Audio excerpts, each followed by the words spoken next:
నిజామాబాద్ జిల్లా వర్ని మండలంలో నకిలీ కరెన్సీ నోట్లు బయటపడ్డాయి. వర్ని మండలంలోని ఓ బ్యాంకులో జలల్పూర్ గ్రామానికి చెందిన రైతు సాయిలు పంట రుణం చెల్లించడానికి వెళ్లాడు. సాయిలు బ్యాంక్ అధికారులకు 2 లక్షల రూపాయలు ఇవ్వగా అవి నకిలీ నోట్లు అని వారు గుర్తించారు. బ్యాంక్ అధికారులు పోలీసులకు సమాచారం ఇచ్చారు.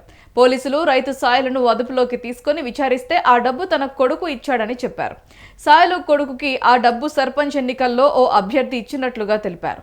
సర్పంచ్ ఎన్నికల్లో ఆ అభ్యర్థి నకిలీ నోట్లు పంచినట్లుగా పోలీసులు గుర్తించారు. ఈ విషయంపై పోలీసులు విచారణ చేపట్టారు. బ్యాంక్ మేనేజరు ఈ కెనరా బ్యాంక్ మేనేజరు నిన్నటి దినాన వాళ్ళ బ్యాంక్ వచ్చినటువంటి ఎవరైతే మన కస్టమర్ ఉన్నారో నేరంలో చిన్న సాయి అని క్రాప్ లోన్ పేమెంట్ చేయడానికి వచ్చిండు. తను తీసుకొచ్చినటువంటి డబ్బులు 500 రూపాయల నోట్లు 417 టోటల్ అంతా ఫేక్ కరెన్సీ అంట. వాళ్ళు నిర్ధారించుకొని నాకు పిటిషన్ ఇచ్చింది. దరఖాస్తు ఇస్తే నేను కేసు రిజిస్టర్ చేసినాను. బ్యాంక్ మేనేజరు ఈ కెనరా బ్యాంక్ మేనేజరు నిన్నటి దినాన వాళ్ళ బ్యాంక్ వచ్చినటువంటి ఎవరైతే మన కస్టమర్ ఉన్నారో నేరంలో చిన్న సాయి అని క్రాప్ లోన్ పేమెంట్ చేయడానికి వచ్చిండు.